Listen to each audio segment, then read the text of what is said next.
Libertação, pelo Espírito André Luiz. 17. Assistência fraternal. No segundo dia de serviço espiritual definitivo, na tarefa de socorro a Margarida, nossa movimentação aureolava-se de sublime entusiasmo no santuário doméstico, que novamente se revestia das doces claridades da paz. A casa transformou-se.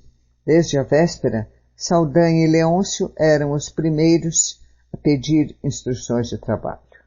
Teimavam em dizer que os adversários do bem voltariam à carga. Conheciam a crueldade dos ex-companheiros e, porque muitos apaniguados de Gregório viriam fiscalizar a normalidade do processo alienatório da esposa de Gabriel, Gúbio começou por traçar expressivas fronteiras ao redor da casa, mantidas dali em diante sob a responsabilidade dos colaboradores que Sidônio nos cedera por gentileza. Enquanto aprestávamos a defensiva, o jovem casal louvava a alegria que lhes retornara aos corações. Margarida sentia-se leve, bem disposta, e rendia graças ao Eterno pelo milagre com que fora contemplada. O esposo formulava 1000 promessas de trabalho espiritual com o júbilo do neófito embriagado de sublime esperança. De nosso lado, porém, as responsabilidades passaram a crescer. Atendendo às determinações de Gúbio, Saldanha dirigiu-se ao interior da casa e trouxe, por influência indireta, velha cerva encarnada que espanou móveis, bruniu adornos e abriu as janelas, dando passagem a vastas correntes de ar fresco. O prédio como que se reconciliava com a harmonia. As medidas referentes à limpeza prosseguiam adiantadas, quando vozes ásperas se fizeram ouvir partidas da via pública. Elementos da falange gregoriana gritavam por Saldanha, que compareceu, junto de nós, desapontado e algo aflito. Nosso instrutor paternalmente lhe recomendou: vai, meu amigo, e mostra-lhes o novo rumo. Tem coragem e resiste ao venenoso fluido da cólera. Usa a serenidade e a delicadeza. Saldanha estampou na fisionomia perceptível gesto de reconhecimento e avançou na direção dos recém-chegados. Uma das entidades de horrível semblante, de mãos à cintura, gritou-lhe irreverente: então, que houve aqui, traindo o comando? O interpelado, que os últimos sucessos haviam alterado profundamente, respondeu humilde, mas firme: meus compromissos foram assumidos com a própria consciência e acredito dispor do direito de escolher a minha rota. Ah, disse o outro sarcástico, tens agora o direito? Veremos. E tentando insinuar-se de maneira direta, clamou: deixa-me entrar. Não posso, esclareceu o ex-perseguidor. A casa segue noutra direção. O interlocutor lançou-lhe um olhar de revolta insofreável e indagou estentórico: onde tens a cabeça? No lugar próprio. Não temes, porventura, as consciências do gesto impensado? Nada tenho do que penitenciar-me. O visitante fez carantonha de irritação extrema e aduziu: Gregório saberá. E retirou-se acompanhado pelos demais. Transcorridos alguns instantes, outros elementos assomaram à entrada, assustadiços e insolentes, com a repetição dos mesmos quadros. Em breve, cenas diversas passaram a desdobrar-se. Gúbio colocou sinais luminosos nas janelas, indicando a nova posição daquele abrigo doméstico, opondo-se às manchas de sombra que provinham dali. E, naturalmente atraídos por eles, espíritos sofredores e perseguidos, mas bem-intencionados apareceram em grande número. A primeira entidade a aproximar-se foi uma senhora que se ajoelhou à entrada, suplicando: benfeitores de cima, que vos congregastes nesta casa em serviço de luz, livrai-me da aflição, piedade, piedade. O nosso instrutor atendeu-a imediatamente, permitindo-lhe a passagem. E no pátio ao lado contou em pranto que se mantinha há muito tempo num edifício próximo, segregada por verdugos impassíveis que lhe exploravam antigas disposições mórbidas para o vício.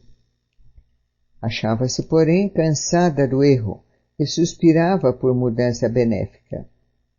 Penitenciava-se.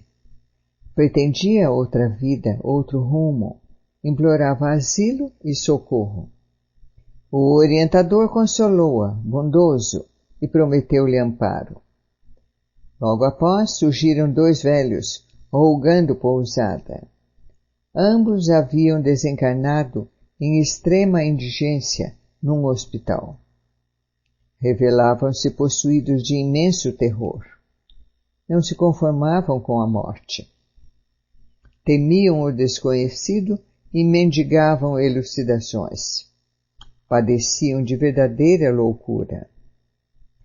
Curiosa dama compareceu pedindo providências contra espíritos pervertidos e perturbadores que, em grande bloco, não lhe permitiam aproximar-se do filho, instigando-o à embriaguez.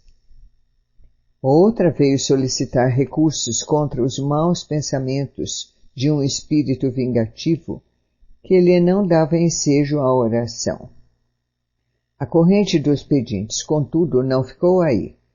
Tive a ideia de que a missão de Gúbio se convertera, de repente, numa avançada instituição de pronto-socorro espiritual.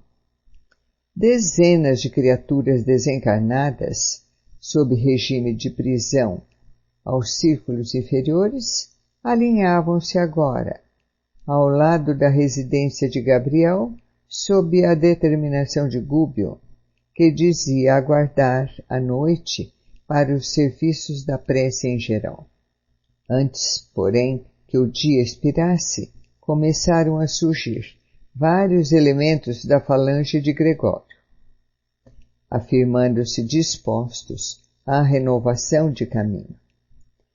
Procediam da própria colônia que visitáramos, e um deles, com grande assombro para mim, foi claro na enunciação dos propósitos de que se achava inspirado. Salve-me dos juízes cruéis, suplicou, emocionando-nos pela inflexão de voz. Não posso mais, não suporto, por mais tempo, as atrocidades que sou constrangida a praticar. Soube que o próprio Saldanha se transformou. Eu não posso persistir no erro. Temo a perseguição de Gregório, mas, se é necessário arrostar as maiores dores, enfrentá-las-ei de bom grado, preferindo-lhes o golpe fulminatório a regressar. Ajudem-me, aspiro a nova estrada, com o bem. Apelos como estes foram repetidos muitas vezes. Enfileirando os sofredores de intenções nobres e retas que nos alcançavam no vasto recinto de que dispunhamos, nosso interlocutor recomendou que eu e Eloy nos colocássemos à disposição deles, ouvindo-os com paciência, prestando-lhes assistência possível, a fim de se prepararem mentalmente para as orações da noite. Confesso que me senti à vontade. Dividimos-nos então em dois setores distintos. Organizei os irmãos que me cabia atender em assembleia fraternal. Contudo, em vista de os necessitados continuarem chegando de espaço a espaço, era imperioso abrir novos lugares no extenso grupo dos ouvintes. Muitas entidades em desequilíbrio lá fora reclamavam acesso, pronunciando rogativas comovedoras. Todavia, o nosso orientador aconselhara fosse a entrada privativa dos espíritos e se mostrassem conscientes das próprias necessidades. Já há muito aprendera que uma dor maior sempre consola uma dor menor, e limitava-me a pronunciar frases curtas, para que os infelizes ali congregados encontrassem reconforto, uns com os outros, sem necessidade de doutrinação de minha parte. Conduzindo-me desse modo, pedi a uma das irmãs presentes, em deploráveis condições perispiríticas, expor-nos, por gentileza, a experiência de que for objeto. A infortunada concentrou a atenção de todos em virtude das feridas extensas que mostrava no semblante agora erguido. Ai de mim, começou penosamente, ai de mim, a quem a paixão cegou e venceu, transportando-me ao suicídio. Mãe de 2 filhos, não suportei a solidão que o mundo me impusera com a morte do meu marido tuberculoso. Cerrei os olhos ao campo de obrigações que me convidavam ao entendimento e sufoquei as reflexões ante o futuro que se avizinhava. Olvidei o lar, os filhos, os compromissos assumidos e precipitei-me no vale fundo de sofrimento inenarráveis. Há 15 anos, precisamente, vagueio sem pouso, a afeição da ave imprevidente que aniquilasse o ninho. Leviana que fui, quando me vi só e aparentemente desamparada, entreguei meus pobres filhos a parentes caridosos e sorvi, louca, o veneno que me desintegraria o corpo menosprezado. Supunha reencontrar o esposo querido ou chafurdar-me no abismo da inexistência. Todavia, nem uma realização, nem outra me surpreenderam o coração. Despertei sob denso nevoeiro de lama e cinza e debalde clamei socorro. À face dos padecimentos que me asfixiavam. Coberta de chagas, qual se o tóxico letal me atingisse os mais finos tecidos da alma, gritei sem destino certo.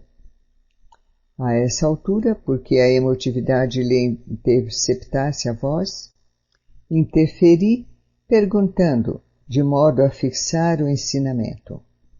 E não conseguiu retornar ao santuário doméstico? Ah, sim, fui até lá, informou a interpelada, tentando dominar-se. Mas, para acentuar minha angústia, o toque de meu carinho nos filhos amados, que confiara aos parentes próximos, provocava-lhes aflição e enfermidade. As irradiações da minha dor lhes alcançavam os corpos tenros, envenenando-lhes a carne deliciosa através da respiração.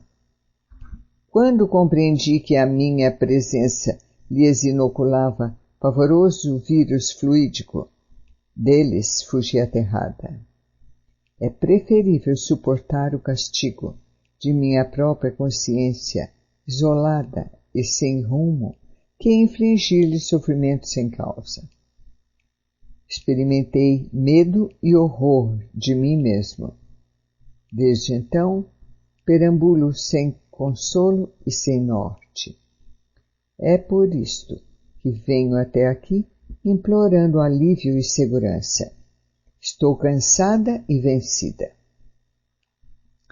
Convença-se de que receberá os recursos que pleiteia por intermédio da prece. Esclareci prometendo-lhe a colaboração eficiente de Gúbio. A pobrezinha sentou-se, mais calma, e reparando que um dos irmãos, presentes, buscava salientar-se, no intuito de relatar-nos a experiência de que era vítima. Roguei atenção em torno das palavras que pronunciaria. Fitei-o vigilante e notei-lhe o singular brilho nos olhos. Parecia alucinado, abatido. Com a expressão típica da loucura cronicificada, falou, aflito. Permite-me indagar? Perfeitamente, respondi surpreso. Que é pensamento? Não aguardava a pergunta que me era desfechada, mas, centralizando minha capacidade receptiva no propósito de responder com acerto, elucidei como pude. O pensamento é, sem dúvida, força criadora de nossa própria alma, e por isto mesmo é a continuação dos mesmos. Através dele, atuamos no meio em que vivemos e agimos, estabelecendo o padrão de nossa influência no bem ou no mal. Ah, fez o estranho cavalheiro, um tanto atormentado. A explicação significa que as nossas ideias exteriorizadas criam imagens tão vivas quanto desejamos? Indiscutivelmente. Que fazer então para destruir nossas próprias obras quando interferimos erroneamente na vida mental dos outros? Auxilia-nos a apreciar seu caso, contando-nos alguma coisa de sua experiência. Pedi com interesse fraternal. O interlocutor, provavelmente tocado pelo tom de minha solicitação afetuosa, expôs a perturbação que lhe vagava no íntimo, com frases incisivas, quentes de sinceridade e dor. Fui homem de letras, mas nunca me interessei pelo lado sério da vida. Cultivava o xiste malicioso e, com ele, o gosto da volúpia, estendendo minhas criações à mocidade de meus dias. Não consegui posição de evidência nos galarins da fama. Entretanto, mais que eu poderia imaginar, impressionei destrutivamente muitas mentalidades juvenis, arrastando-as a perigosos pensamentos. Depois do meu decesso, sou incessantemente procurado pelas vítimas de minhas insinuações sutis que não me deixam em paz. E, enquanto isto ocorre, outras entidades me buscam, formulando ordens e propostas referentes às ações indignas que não posso aceitar. Compreendi que me achava em ligação desde a existência terrestre, com enorme quadrilha de espíritos perversos e galhofeiros que me tomavam por aparelho invigilante de suas manifestações indesejáveis. No fundo, eu mantinha por mim mesmo, no próprio espírito, suficiente material de leviandade e malícia que eles exploraram largamente, adicionando aos meus erros os erros maiores que intentariam debalde praticar sem meu concurso ativo. Acontece, porém, que abrindo meus olhos à verdade, na esfera em que hoje respiramos, em vão busco adaptar-me a processos mais nobres de vida. Quando não sou atribulado por mulheres e homens que se afirmam prejudicados pelas ideias que lhes infundi, na romagem carnal, certas formas estranhas me apoquentam o mundo interior, como se vivessem encrustadas à minha própria imaginação. Assemelham-se a personalidades autônomas, se bem que sejam visíveis tão somente aos meus olhos. Falam, gesticulam, acusam-me e riem-se de mim. Reconheço-as sem dificuldade. São imagens vivas de tudo o que meu pensamento e minha mão de escritor criaram para anestesiar a dignidade de meus semelhantes. Investem contra mim, apupam-me e vergastam-me o brio, como se fossem filhos rebelados contra um pai criminoso. Tenho vivido ao léu, qual alienado mental que ninguém compreende. Como entender, porém, os pesadelos que me possuem? Somos o domicílio vivo dos pensamentos que geramos, ou as nossas ideias são pontos de apoio e manifestação dos espíritos bons ou maus que sintonizam conosco? Havia nos ouvintes significativa expectação, não obstante a calma reinante. O infeliz deixou de falar titubeante. Demonstrava-se atormentado por energias estranhas ao próprio campo íntimo, apalermado e trêmulo à nossa vista. Fitou em mim os olhos esgazeados de esquisito terror, e correndo aos meus braços, bradou: Ei-lo, ei-lo que chega por dentro de mim. É uma das minhas personagens na literatura fecenina. Ai de mim, acusa-me. Gargalha irônica e tem as mãos crispadas. Vai enforcar-me. Alçando a destra à garganta, denunciava aflito: serei assassinado! Socorro! Socorro! Os demais companheiros, perturbados e sofredores, ali presentes, alarmaram-se desditosos. Houve quem tentasse fugir, mas, com uma frase apenas, sustei o tumulto que se iniciava. O pobre beletrista desencarnado contorcia-se em meus braços, sem que eu pudesse socorrer-lhe a mente transviada e ferida. Cautelosamente enviei um emissário a Gúbio, que compareceu em alguns segundos. Examinou o caso e pediu a presença de Leôncio, ex-hipnotizador de Margarida. À frente do recém-chegado, indicou-lhe o doente em crise e falou peremptório, mas bondoso: opera, aliviando. Eu, falou o convertido, semi-apalermado, merecerei a graça de transmitir alívio? Gúbio, no entanto, obtemperou sem hesitar. Serviço construtivo e atividade destrutiva constituem problema de direção. A corrente líquida devastadora que derruba e mata pode sustentar uma usina de força edificante. Em verdade, meu amigo, todos somos devedores, enquanto nos situamos nas linhas do mal. É imperioso reconhecer, contudo, que o bem é a nossa porta redentora. O maior criminoso pode abreviar longos anos de pena, entregando-se ao resgate próprio através do serviço benéfico aos semelhantes. Dissipando-lhe as dúvidas, acentuou com inflexão de ternura: começa hoje, aqui e agora, com o Cristo. Em tua determinação de ajudar, esconde-se a solução do segredo da felicidade própria.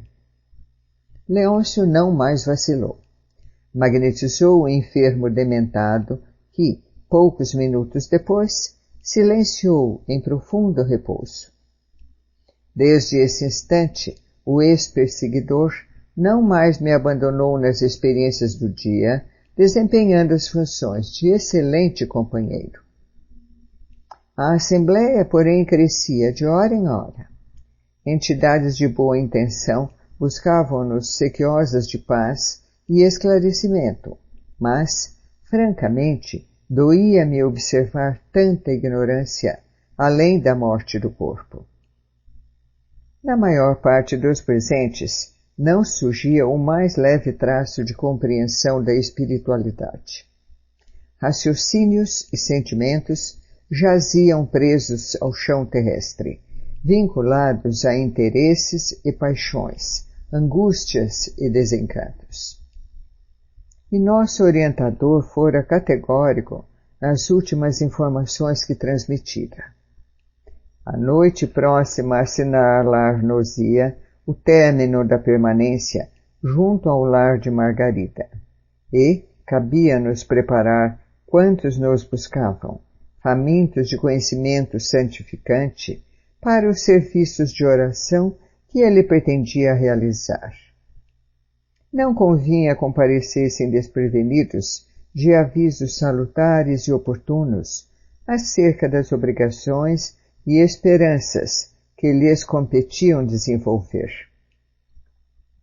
Em razão disso, interferi nas conversações, disseminando os esclarecimentos de que podia dispor. Ao entardecer, a conformação e o contentamento reinavam em todos os rostos. Nosso instrutor prometera conduzir os companheiros de boa vontade à esfera mais elevada, garantindo-lhes a passagem para a condição superior, e doce júbilo transparecia de todos os olhares.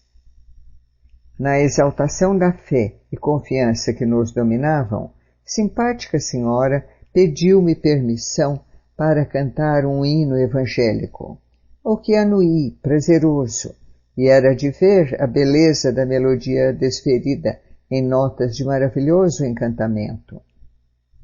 Alegre e reconfortado pela expressão do serviço que nos fora conferido, tinha meus olhos nublados de pranto, quando, aos últimos versos do Cântico de Esperança, jovem dama de triste fisionomia avançou para mim e disse, em voz súplice: Meu amigo, de hoje em diante adotarei novo rumo.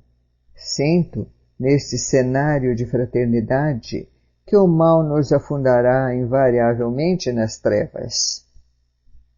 Fixou os olhos lacrimosos nos meus e rogou, depois de comovente intervalo: Promete-me, porém, a bênção do ouvido na esfera do recomeço. Nota de rodapé. Nos círculos mais próximos da experiência humana, esfera de recomeço significa reencarnação. Nota do autor espiritual. Fim da nota de rodapé.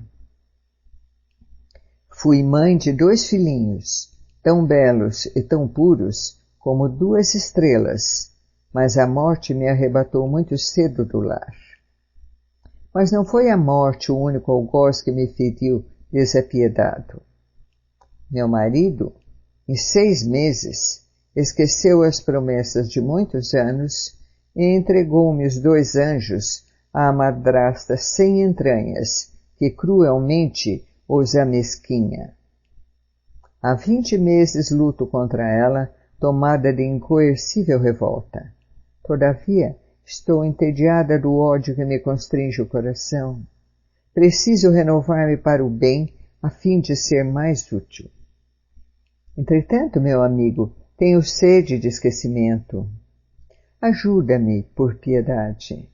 Prende-me em algum lugar onde minhas recordações amargas possam tranquilamente morrer. Não me deixes por mais tempo, entregue aos caprichos que me arrastam. Minha inclinação ao bem é insignificante réstia de luz no seio da noite do mal que me envolve. Compadece-te e ajuda-me. Não sei amar, ainda, sem o ciúme violento e aviltante.